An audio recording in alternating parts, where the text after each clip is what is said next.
bago Kanina kausap ko yung kausap ko yung isa sa nakatanggap. Ang press release 10,000.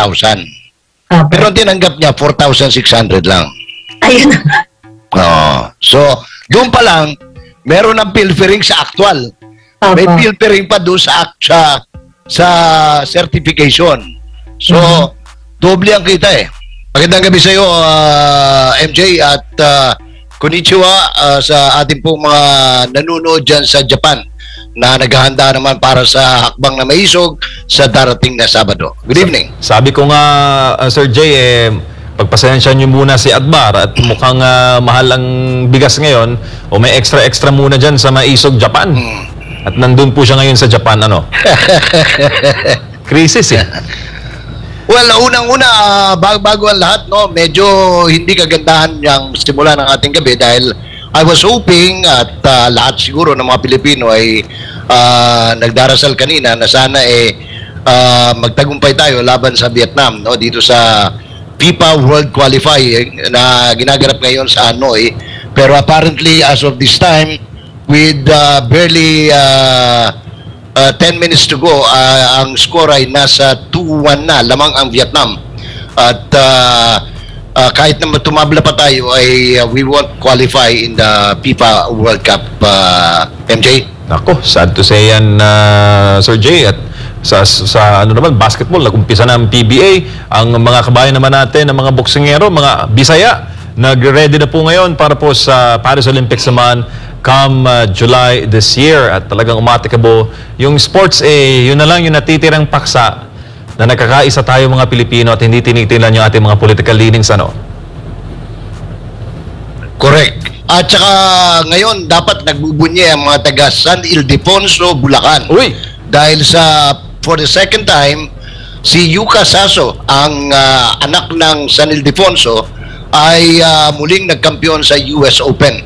Bagamat siya po ngayon ay naninirahan na sa bansang Japan. Approve. Samantala, Sir Jay, sa usaping politika naman, abay iniimbestigahan ngayon sa Kamara ang extrajudicial killings sa War on Drugs campaign ng nagdaang administrasyon. Kasabay ito ng balita maglalabas daw ng arrest warrant ang ICC laban kay dating Pangulong Duterte. Sabi pa ng isang mambabatas, iimbitahan sa susunod na pagdinig ang dating Pangulo. Ano naman kaya ang masasabi dito ng dating opisyal ng Duterte administration? Narito po ang report ni Sara Santos. Pag tinawag mo Presidente, sasabihin sa'yo ni Presidente, nasaan yung 20,000? Pakita niyo sa akin mga listahan. Sino yan? Kailan namatay yan? Anong petsa niyan? Anong okasyon yan? Abogado ito eh. Of course. Hindi ba? Kaya useless. Kung wala kayo may sagot, huwag niyo nang tawagin, mapapahiya lang kayo. Kamakailan lang sinabi ni House Committee on Human Rights Chairperson Bienvenido Abante Jr. na payag na siyang imbitahin sa susunod na pagdinig ng kanyang komite sila dating Pangulong Rodrigo Duterte at dating PNP Chief at ngayon Senador Ronald Bato de la Rosa. Iniimbestigahan ng komite ni Abante ang nooy War on Drugs campaign ng Duterte administration. Pero giit ni dating Chief Presidential Legal Counsel Attorney Salvador Panelo, dapat na ihanda ng komite ni Abante ang lahat ng pruweba sa umano'y 20,000 na namatay dahil sa sinasabing extrajudicial killing sa war on drugs ng nakaraang administrasyon. Yun ang claim na 20,000 plus. Saan nagmula yun? Nagmula yung kay Rappler eh. Sino nga si Rappler? Maria Ressa. Si Maria Ressa. US funded. Siya nag-release nun. And in fact, personally I asked her. Sabi ko, I don't remember na kung personally o basta parang sinagot niya yung tanong ko eh. Sabi ko, saan mo na ako yung 20,000? Sabi niya, ni-report lang niya ng isang dyaryo din eh. Ay, tinamaan ng magaling ka ako. Inuulit mo lang pala, hindi mo verify. Kaya ever since, hinahamon na po natin, kahit si Presidente Duterte, yung 20,000 yun, nasaan yan? Saan ang listahan yan? Kasi, yung gobyerno, meron pong listahan ng mga napatay o namatay in the course of the raid. Kompleto ang facts. In fact, pinalalabas pa sa TV. Yun ang recorded. Yung sinasabi niyo, chismis. Samantala, matapos sabihin ni Pangulong Bongbong Marcos sa isang PNP command conference sa Camp Crame nitong linggo na bumaba na raw ang kaso ng pagnanakaw, panggagahasa at iba pang krimen sa bansa, ay tila may sumabay pang iba dito. Marami na namang has gone down. Criminality and so forth and so on has gone down. Economy has also gone down. His popularity and trust rating has also gone down. Kaya tama siya. Yun yung totoo. In addition to. Oo. Para sa Diyos at sa Pilipinas kong mahal, ako si Sarah Santos, SMNI News. At para pag-usapan pa ang paksangyan, mga kasama natin, naku, matindi itong mga guest natin ngayon, Sir Jay, ang political vlogger na si Joa de Vivra. Tama ba yung pagka-pronounce ko, Joey? Ha? Good evening. Kasama natin si Sir Jay Sonsa. Good evening, Sir MJ and Manong J. Si Manong J, naku po, lumaki po akong pinapanood ko si Manong J. Naku, alam mo, hindi ko binabanggit yan. Kasama ko si Manong J sa isang screen, naku, grabe. Never kong binanggit yan. Ako naman karangalan nating makasama ang isang kapwa ko Bulakenyo, MJ. Approve.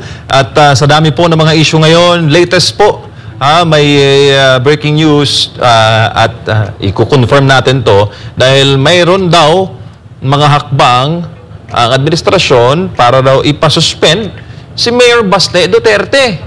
Naku, ano na lang optics niya sa taong bayan? O Joey, ladies first.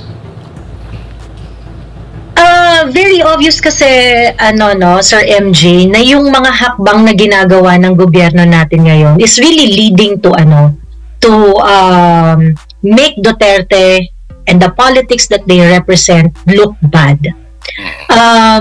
Sa mga simpleng mamamayan na kagaya ko, hindi kasi nila mabubura yung connection ng isang ordinaryong tao dun sa uri ng public service na natanggap namin mula sa mga Duterte. Ngayon, ang anak ni dating Pangulong Rodrigo Roa Duterte na si Baste ay mayroong isang napakagandang sinisimulan sa Davao. And kapag ka nabigyan ng mas maraming oras sa politika si Baste, it's actually dangerous for them. Yung mga tao ngayon, 2 taon pa lang ang Pangulong Bongbong Marcos, pero miss na ng mga tao yung Duterte brand of leadership. Nagbigay tayo ng panahon para sa bagong Pangulo. Alam niyo, ako mismo, napakalawak ng space na ibinigay ko para sa bagong Pangulo. Pero naset na kasi yung standard naset na yung Duterte kind of leadership, yung Duterte kind of public service. Correct. And I think people refuse to receive anything less. So that is why ginagawa nila yung mga storyang nakadirekta sa Davao, yung mga pagbabanta na sususpindihin si Mayor Baste. Hindi ito nakakasurpresa sa totoo lang. Patong-patong yung mga ginagawa ng administrasyon na ika nga ni Mother Dragon panggugurgur. Obvious na obvious, kitang-kita natin. So, kumbaga, hindi niyo po kasi kami maloloko Ang mga tao po, napaka-sensitive ng mamamayan pagdating sa authenticity. At itong gagawin nila kay Baste, I'm pretty sure, this is something that they want to do for a very long time, and probably they're just trying to build a stage and find a perfect time para kung kailan nila gagawin yun. They already did it to a lot of local leaders sa Davao del Norte, sa kay Mayor Rama, in other sa mga local executives sa Bohol. Apparently with the flimsiest reason. May mga reason, pero kumbaga parang why are they harping on it too much when there are so many other things that has to be looked at.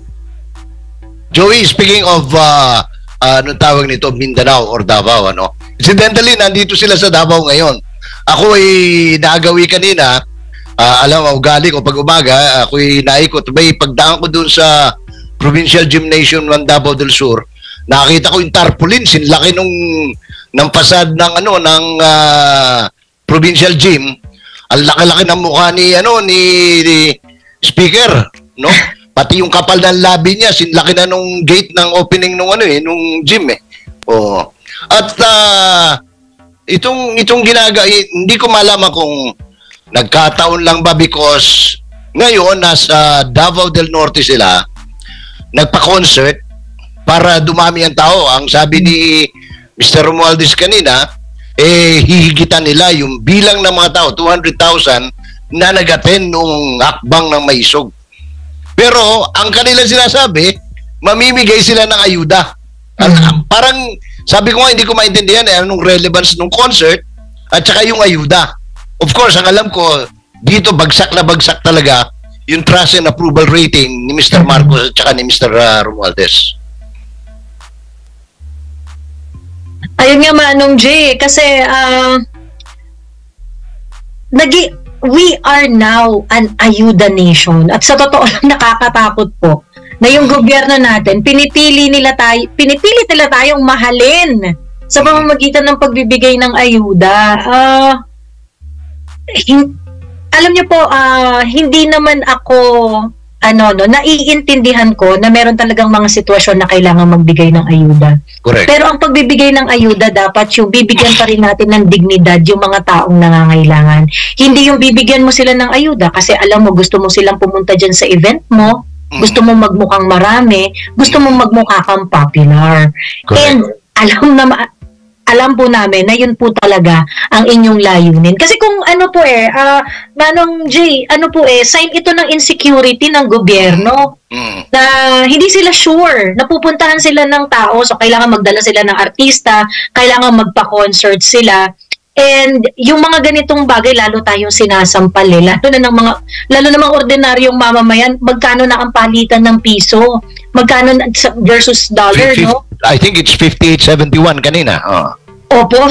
Kulang-kulang na lang mag-60, Pagkatapos, nakuha nyo pang magpa-concert. Ito pa talaga yung mga pagkakagas, ang talent fee ng mga artista. I'm pretty sure hindi yan, Nora. Hindi ko sinisisi ang mga artista dito. Oo, sasamantalahin ko kung ako yung celebrity. Opo. Trabaho rin yan. Nagtatrabaho lang rin sila. But, it is the priority of this government na meron kayong mga existing problems, imbis na pag-isipan natin kung paano natin matutulungan ng mga magsasaka para maibenta nila ang kanilang mga ani, imbis na problemahin natin yung pinangako nung unang-una pa lang na food security, uunahin natin yung concert. Ano naman to, 'di ba? Parang masyado nyo naman po kaming ginagawang doormat. Ang mga Pilipino, ginagawang doormat ng administrasyon na to na, ay hindi, sige, pagkabigyan namin kayo ng konting saya, okay na kayo. At saka may dyan alam mo, Sir Jay, yes, MJ. Joey, may dyan may metonymic phrase dyan. Sikat nito sa mga aklat, yung bread and circuses. Na yung kumbaga, ito yung ginagawang attempt ng pamahalaan na i-divert yung atensyon ng publiko through superficial pleasures. Gaya ng ayuda, ayuda, tapos yung circuses, magpa-concert. Yun nga nangyayari ngayon sa Pilipinas, ano?